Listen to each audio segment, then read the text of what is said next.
Le stress est la maladie du siècle. C'est un business de plusieurs milliers de dollars. Mais Jésus a dit, je suis venu pour que vous ayez la paix. C'est ma paix que je vous donne. Donc, vous avez la paix. Si vous êtes un chrétien, vous avez la paix en vous. Si vous avez reçu Christ comme votre sauveur, vous avez reçu le prince de la paix. Il vit en vous. La paix est en vous. J'ai donné un exemple la nuit dernière sur comment, s'il y a une tempête, la couche à la surface d'une masse d'eau aura des vagues, des ondes et du mouvement. Elle n'est pas douce et calme, mais très en profondeur. Cette eau est toujours aussi calme qu'elle puisse l'être. Et si nous nous regardons comme cela, il y a toujours quelque chose qui souffle à la surface de nos vies. Mais la paix est définie comme étant un cœur calme, et donc, quoi qu'il arrive dans nos circonstances, nous pouvons maintenir un cœur calme. Maintenant, je vais juste dire que je crois que c'est plus facile pour certains que pour d'autres. Ah, je voudrais dire que ce n'est pas juste, mais de toute façon, Dieu nous crée tous différemment et nous devons tous apprendre comment... Il y a quelque chose qui est difficile pour tout le monde. Donc, pour mon mari, c'est très facile d'oublier ses soucis et de ne pas s'inquiéter, et alors il a été une image parfaite de paix à travers nos 48 ans de mariage. Moi, en contrepartie, j'étais accrochée désespérément à propos de quoi que ce soit tout le temps. Donc, ça n'a pas été aussi facile pour moi, mais j'ai appris comment être en paix. Et je peux vous dire que je suis plus en paix maintenant que je ne l'ai été de ma vie entière, alors que j'ai plus de responsabilités que je n'en ai eu de ma vie. Et alors, si je peux apprendre à être en paix, vous pouvez apprendre à être en paix. J'ai dit que si je peux apprendre à être en paix, vous pouvez apprendre à être en paix. Maintenant, je crois que quelle que soit la parole prêchée, il y a la puissance d'amener la délivrance aux gens dans cette région, parce qu'il y a de la puissance dans la parole. Donc je m'attends à ce que des chaînes soient brisées chez certains dans cette région, et cela ne veut pas nécessairement dire que magiquement tout votre stress partira, mais quelque chose arrivera en vous, quelque chose sera brisé, et vous recevrez une révélation que vous n'avez pas besoin de vivre comme cela plus longtemps. Matthieu chapitre 11, verset 28. « Venez à moi, vous tous qui peinez et êtes chargés de lourds fardeaux, et je vous donnerai du repos. Je reposerai, soulagerai et rafraîchirai vos âmes. » Il me semble que ce qu'il dit est « Je peux vous apprendre comment vivre sans stress. Prenez mon joug sur vous et apprenez de moi. » Maintenant, si nous lisons juste le verset 28, c'est comme si tout ce que nous avons besoin de faire est de venir chez Jésus et il fera que tout cela arrive. Venez à moi, vous tous qui peinez et êtes chargés de lourds fardeaux, et je vous donnerai du repos. Nous voulons prendre cette partie et... Jésus, me voici, agis. Mais après, il dit, prenez mon joug sur vous et apprenez de moi. Donc, apprenez de moi veut dire, d'accord, je peux vous montrer comment avoir du repos, du soulagement, du rafraîchissement, mais vous allez devoir regarder comment je vis, et vous allez devoir me suivre et apprendre à faire les choses de la façon dont je les fais. Maintenant, il utilise ce terme « joug ». Prenez mon joug sur vous, et nous ne sommes probablement pas familiers avec cela. Alors, j'ai en fait une image que nous allons mettre ici, que je veux vous montrer de ce que ça veut dire d'être sous le même joug avec quelqu'un d'autre. Ceci est un joug de bœuf. Et vous voyez qu'ils sont connectés ensemble, parce que si les deux tirent le poids, ça rend la tâche beaucoup plus simple. Et Jésus nous dit littéralement, si vous restez sous mon joug, attaché à moi, je tirerai avec vous à travers la vie et je rendrai votre tâche beaucoup plus facile. Mais maintenant, nous devons comprendre que Jésus dit, il y a une autre analogie ici et je crois que c'est restez près de moi, restez connectés à moi, restez avec moi dans toute situation et regardez bien et voyez comment je ferai quelque chose et puis suivez-moi. Et de cette façon, vous ne vivrez pas sous le stress tout le temps. D'accord, vous pouvez enlever l'image. Je voulais que vous voyiez ce que c'était. Une bonne prière, une prière magnifique et « Oh Dieu, enseigne-moi ta voix ». La Bible dit que les Israélites ont vu les actes de Dieu, mais Dieu a appris à Moïse sa voix. Les Israélites voulaient des miracles. Beaucoup veulent des miracles. Oh Dieu, que ceci s'en aille. Dieu change cette situation pour qu'il n'y ait pas de pression dans ma vie. Mais Moïse est allé plus profondément, et vous devez aller plus profondément et dire Dieu, quoi que soient mes circonstances, enseigne-moi ta voix. Apprends-moi comment m'en occuper comme tu t'en occuperais. Allez, pouvons-nous glorifier plus fort?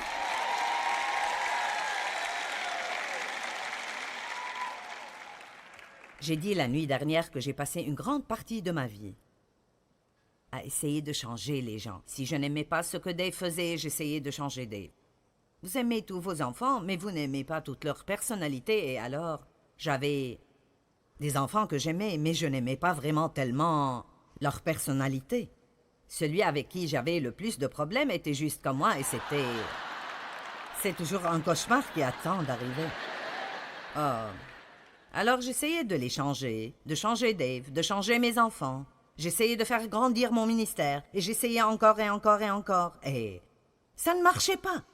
Ça ne marchait pas du tout. Et Dieu ne voulait pas tout changer autour de moi, et je ne veux pas vous gêner quand je vous dis cela, mais quelqu'un doit vous le dire.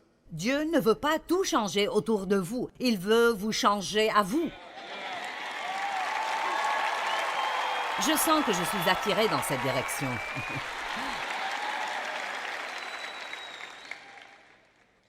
Mince, si nous pouvions juste comprendre ceci. Dieu ne veut pas changer toutes mes circonstances pour qu'elles m'aillent bien tout le temps et la vie est douce et bonne. Il veut me changer à moi. Jésus a dit « Suivez-moi ». Il ne voulait pas dire « Suivez-moi et laissez-moi rendre votre vie merveilleuse ». Il voulait dire « Regardez-moi et apprenez comment faire ce que je fais ». Maintenant, avant que je n'aille plus loin avec ce merveilleux message, Dieu a inséré quelque chose dedans ce matin que je crois est juste comme une parole de Dieu pour certains aujourd'hui. Et Dieu m'a mis cela sur le cœur quand je m'asseyais ici ce matin pendant la louange et j'ai réalisé que je devais ajouter cela à mon enseignement. Nous allons regarder le psaume 32, les 5 premiers versets. Et je veux vous parler de la culpabilité et de la condamnation. Je sens que Dieu veut que je vous parle de la culpabilité et de la condamnation parce qu'il y a des personnes ici aujourd'hui qui sont exactement comme je l'étais. Vous vous sentez littéralement coupable, et cela presque tout le temps. Et vous ne vous sentez pas bien si vous ne vous sentez pas mal. C'est comme ça que j'étais. J'ai grandi en me sentant coupable parce que mon père abusait de moi, et j'ai pris cela avec moi dans la vie, et alors, même après avoir confessé mes péchés, je me suis toujours sentie coupable.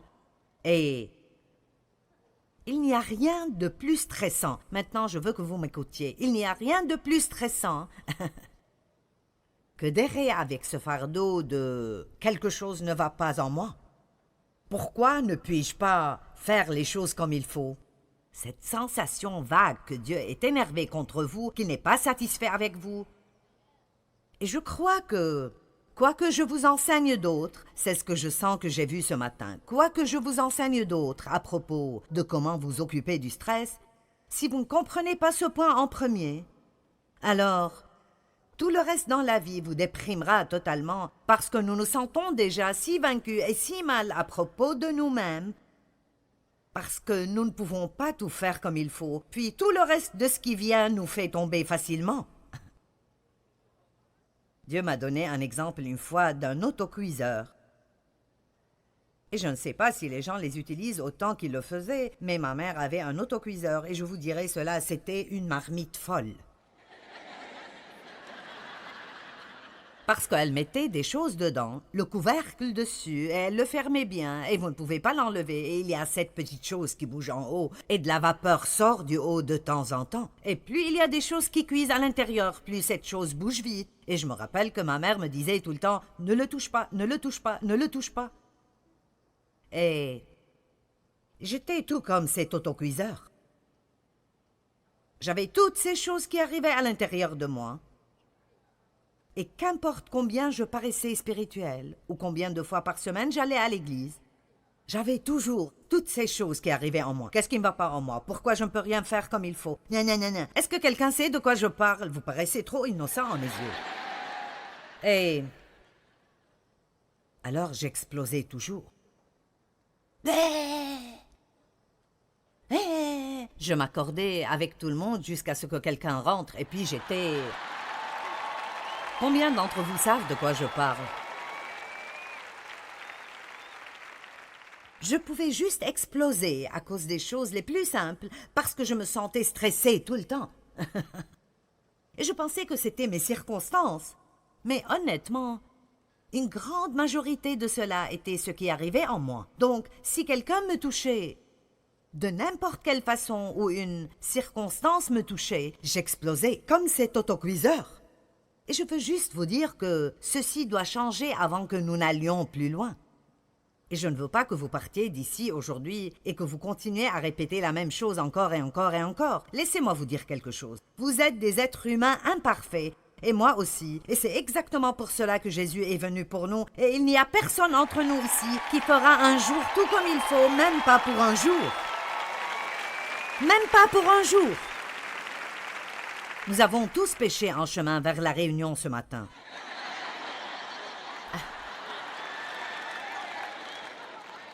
Nous péchions en chemin. Je veux dire, vous savez, la Bible parle de péché dans les pensées, les paroles et les actes. Je ne peux pas vous dire que toutes mes pensées étaient belles aujourd'hui. Mais Dieu merci, je sais comment les chasser maintenant. D'accord, Psaume 32, ceci est pour quelqu'un ou un groupe de personnes, des personnes qui regardent à la télé. Comprenons ceci. Psaume 32, verset 1. « Béni, heureux, fortuné et enviable, l'homme pour qui le pardon de ses fautes est donné continuellement, dont le péché est pardonné. Béni, heureux, fortuné et enviable l'homme au compte de qui l'Éternel ne porte pas le péché et qui est exempt de duplicité. Tant que je taisais ma faute, avant de confesser, je m'épuisais à gémir sans cesse à longueur de jour. Le jour et la nuit, ta main s'appesantissait sur moi, ma vigueur m'abandonnait comme l'herbe se dessèche l'été. C'est là, pause et pense calmement à cela. Êtes-vous prêts pour cela? Verset 5. Je t'ai avoué ma faute, je n'ai plus caché mes torts. J'ai dit, je reconnaîtrai mes péchés devant l'Éternel, je révélerai le passé jusqu'à ce que tout soit dit. Alors, tu m'as pardonné instantanément la culpabilité et l'iniquité de mon péché. Pause et pense calmement à cela. Tu m'as pardonné instantanément, pas juste le péché, ne manquez pas cela, la culpabilité. La culpabilité. Écoutez, si Dieu a enlevé notre péché, qu'y a-t-il pour toujours nous sentir coupables? Vous ne devez pas vivre sous la condamnation. Je pense que parfois nous pensons que c'est religieux de nous haïr nous-mêmes. Eh bien, je suis juste un raté. Non, écoutez, vous devez mettre la robe de la justice et lever votre tête et savoir que vous êtes la tête et pas la queue. Dieu vous aime. Vous êtes au-dessus et pas au-dessous. Vous êtes loin par Dieu. Amen. Vous avez ce dont quelqu'un d'autre dans ce monde a besoin. Vous n'allez jamais vous débarrasser des fardeaux du stress dans votre vie si vous ne commencez pas à avoir une bonne attitude envers vous-même à l'intérieur. Donc, si vous ne vous aimez pas vous-même, alors vous devez vous réconcilier avec vous-même, parce que où que vous alliez le reste de votre vie, vous y serez.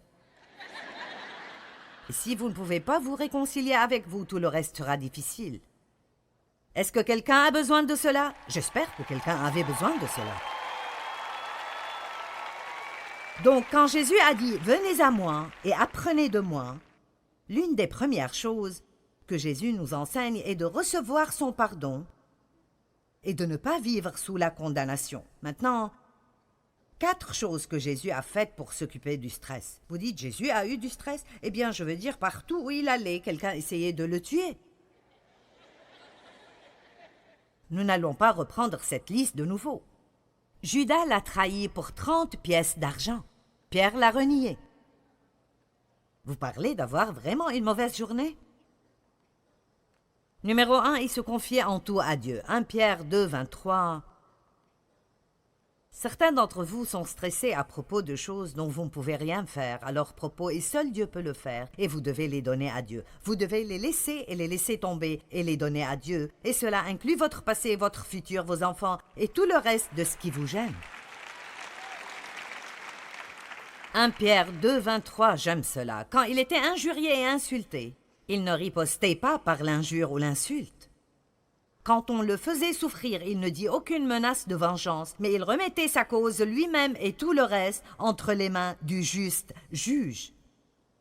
J'aime ce verset, je l'ai sur le mur de mon bureau, pour me rappeler de faire confiance en Dieu dans tout, les petites choses, les grandes choses, et lui faire confiance dans ce qui arrive avec moi. Ce que je reçois, Dieu, dépend de toi. Si je ne le reçois pas, tu as une raison. Si quelqu'un me maltraite, alors je ne perdrai pas ma vie à le haïr, je te ferai confiance. Vous devez apprendre à faire confiance en Dieu dans toutes petites choses.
Parce qu'en fait, la confiance est la réponse à toute frustration.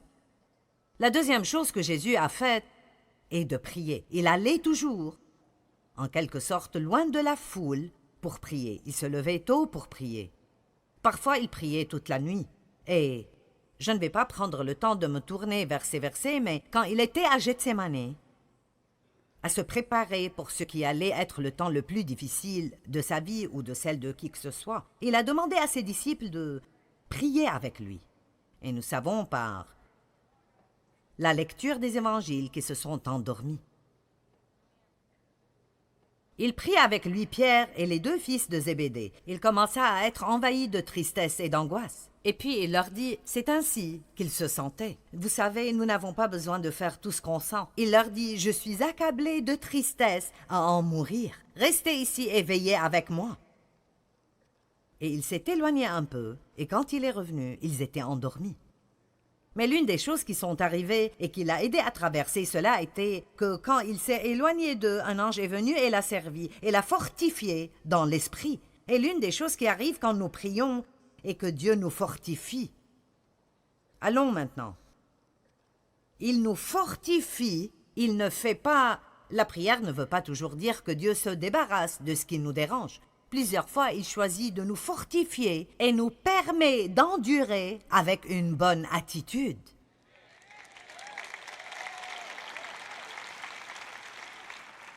Et ça m'a pris longtemps pour accepter cela, parce que je ne voulais pas devoir passer par là, je voulais que Dieu s'en débarrasse.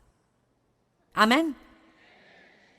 Et la troisième chose que Jésus savait faire pour l'aider avec ce facteur du stress, il savait quand se taire.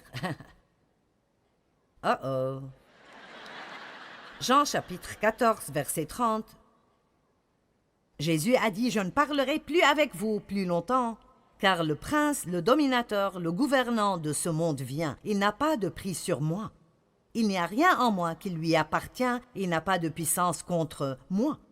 J'ai enseigné sur ce verset beaucoup de fois et il m'émerveille toujours. La Bible dit dans Ésaïe 53 que « Comme un agneau mené à l'abattoir, il n'a pas ouvert sa bouche. » Et je me demande combien de fois nous avons lu ça et nous n'avons aucune idée de pourquoi la Bible dirait cela. Savez-vous combien c'est difficile de garder la bouche fermée quand vous êtes sous pression?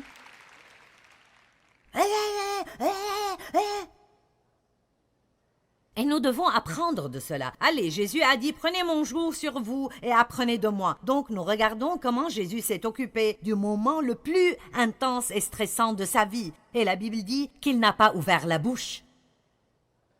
Et il a dit à ses disciples, je ne vais plus beaucoup vous parler maintenant. Il aurait bien pu dire, parce que c'est un moment très difficile pour moi. L'ennemi n'a pas de prise sur moi et je ne vais pas ouvrir ma bouche et dire quelque chose que je ne devrais pas dire et lui donner une entrée dans ma vie. Combien d'entre vous sont contents que Jésus ait gardé la bouche fermée en ce jour? Vous savez, je trouve cela très intéressant. Et puis Matthieu chapitre 27, versets 12 à 14. Mais ensuite, quand les chefs des prêtres et les responsables du peuple vinrent l'accuser, il ne répondit rien. Alors Pilate...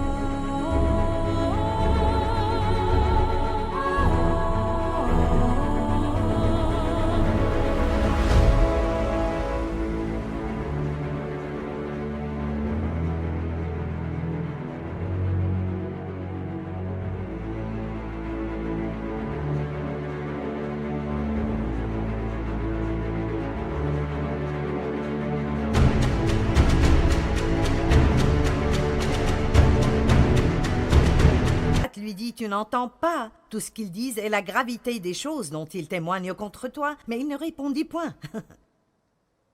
Mon Dieu, c'est si difficile de ne pas essayer de convaincre les gens que vous êtes une bonne personne.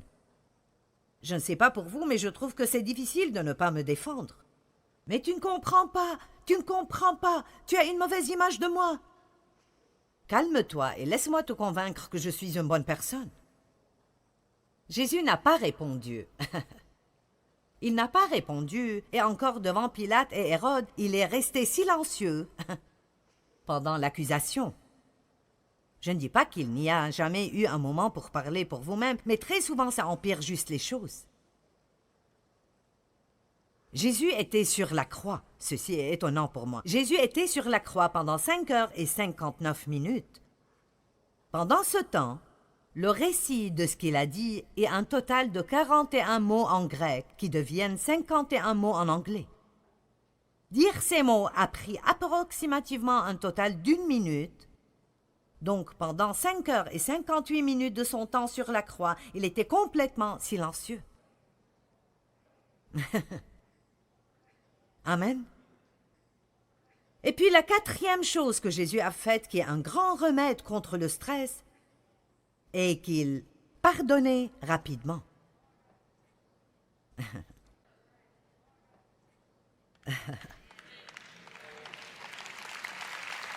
D'accord, puis-je vous donner un indice? Si vous voulez avoir une vie de stress et de misère, allez-y et offensez-vous facilement.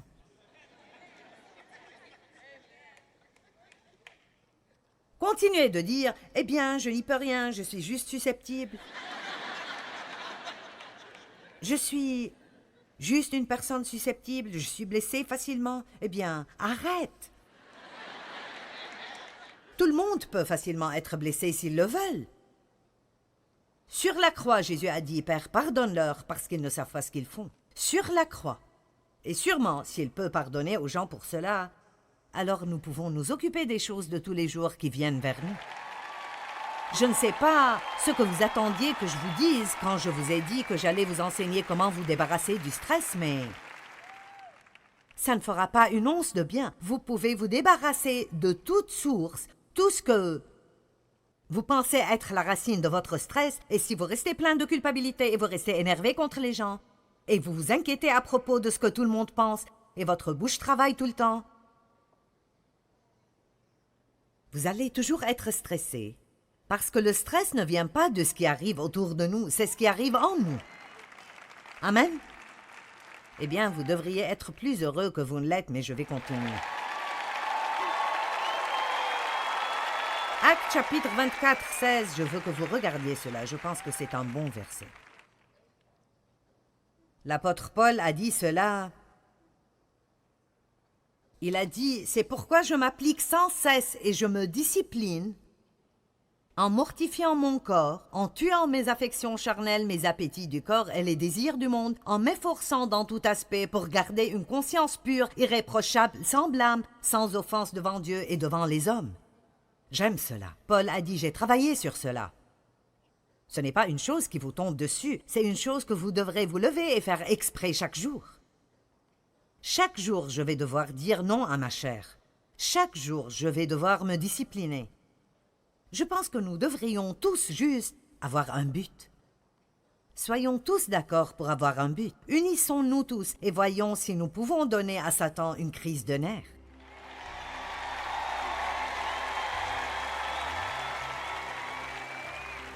Et à chaque fois que ces sources de stress viennent vers nous, nous dirons « Non, non, non, non, non, non, non, je suis passé par là, je ne le ferai plus. » Eh bien, n'est-ce pas vraiment bien de savoir que vous pouvez minimiser le stress dans vos vies et que vous pouvez tous compter sur Dieu pour qu'il vous aide? D'après 1 Pierre 5, 7, nous pouvons lui confier nos soucis parce qu'il s'occupe de nous.